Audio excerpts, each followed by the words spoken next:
ఒక యూనివర్సిటీ కోసం ఒక రాష్ట్రం పోరాడింది అంటే నమ్ముతారా? ఉమ్మడి మద్రాస్ రాష్ట్రంలో 40% పైగా ఉన్న ఆంధ్రులకు ప్రత్యేక రాష్ట్రం కావాలని 1912లో ఉద్యమం ప్రారంభమైన సమయం అది. తెలుగువారు ఉన్నత విద్య కోసం చాలా దూరం వెళ్లవలసి వచ్చేది. 1915 మే నెలలో విశాఖలో జరిగిన 3వ ఆంధ్ర మహాసభలో ప్రత్యేక రాష్ట్రంతో పాటు సెకండరీ విద్యలో ఇంగ్లీష్ స్థానంలో తెలుగు పెట్టాలని తీర్మానించారు. అది కాస్త ప్రత్యేక యూనివర్సిటీ కావాలనే ఆందోళనకు దారితీసింది. చివరికి 1926 ఏప్రిల్ 26న బెజవాడ కేంద్రంగా మద్రాస్ యూనివర్సిటీ చట్టం కింద ఆంధ్ర యూనివర్సిటీ ప్రారంభించారు. సొంత భవనం లేని యూనివర్సిటీకి విజయనగరం, విశాఖ జమీందారులు ముందుకు రావడంతో వైజాగ్, సిరిపురంలో పనులు మొదలుపెట్టారు. 1930 సెప్టెంబర్ 5న ఆంధ్ర యూనివర్సిటీ వాల్తేరు వచ్చింది. అద్దె భవనాలలోనే ఆర్ట్స్, సైన్స్ కళాశాలలు ప్రారంభించారు. కట్టమంచి రామలింగారెడ్డి గారు ఆంధ్ర యూనివర్సిటీ స్థాపకుడు. ఆయన 1926 నుంచి 1931 వరకు మొదటి వైస్ ఛాన్సలర్ గా పనిచేశారు. తర్వాత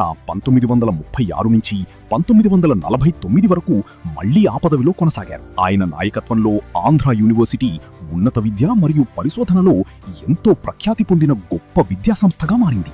ఒక్క వ్యక్తి రాకతో దేశం నలుమూలల నుంచి స్టూడెంట్స్ రావడం మొదలుపెట్టారు. ఆయనే డాక్టర్ సర్వేపల్లి రాధాకృష్ణ గారు. 1931లో 2వ వైస్ ఛాన్సలర్ గా వచ్చి 1936 వరకు కొనసాగారు. ఇక్కడి నుంచి వెళ్ళాక ఆయన మన దేశానికి 2వ రాష్ట్రపతిగా నిలిచారు. ఇంత పెద్ద యూనివర్సిటీ 1942లో నగరం మారింది అంటే నమ్ముతారా? 2వ ప్రపంచ యుద్ధం సమయంలో జపాన్ విశాఖ మీద బాంబులు వర్షం కురిపించింది. అప్పటికప్పుడు యూనివర్సిటీని గుంటూరు తరలించారు. మహారాజా విక్రమదేవ్ వర్మ గారు యూనివర్సిటీ అభివృద్ధి కోసం 2 లక్షల రూపాయలు విరాళంగా ఇచ్చారు. మళ్లీ తిరిగి 1946లో విశాఖకు వచ్చింది. మహారాజా విక్రమదేవ్ వర్మ గారు ప్రతి సంవత్సరం 1 లక్ష రూపాయలు విరాళంగా ఇస్తూ ఆంధ్ర యూనివర్సిటీ ఆర్థికంగా బలపడడానికి ఎంతో సహాయం చేశారు. 425 ఎకరాలలో 58 విభాగాలు, 305 అనుబంధ కళాశాలలతో ఎంతో మందికి విద్యను అందించిన ఈ విశ్వవిద్యాలయం 100 సంవత్సరాలు పూర్తి చేసుకున్న అతి కొద్ది వర్సిటీల జాబితాలో చేరి